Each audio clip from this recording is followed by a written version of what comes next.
I'm going to talk to you about inflation and investing in inflationary times. The best case scenario for inflation in India next year is projected about between 5 and 6%. We're going to end this fiscal, that's 31st March, at about 8%. I know you've often said that inflation swindles the equity investor, and it is perhaps the best alternative amongst other alternatives as a hedge against inflation. But given the fact that we're dealing with fairly high levels of inflation in India, what would your advice be to people who are investing?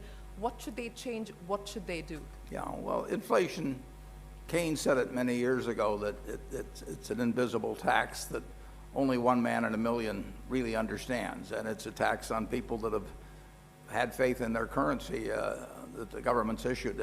The best protection, the best investment against inflation is to improve your own earning power, your own talents. Very few people maximize their talents, and if you increase your talents, they can't tax it while you're doing it. They can't take it away from you. So if you become more useful in your activities, your profession, doctor, lawyer, whatever it may be, that is the best protection against a currency that might decline at a rapid rate. And the best investment, passive investment, I think, is a good business.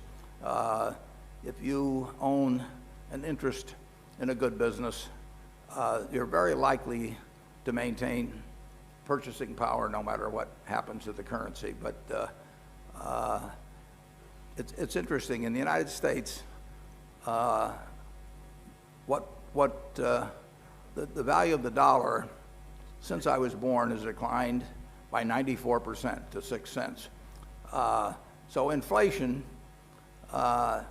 is a very cruel tax on people who believe in fixed dollars, but things can work out pretty well even during inflationary times. I mean, if somebody told me when I was born, that the dollar bill is going to go to 6 cents, I might have said, let me go back.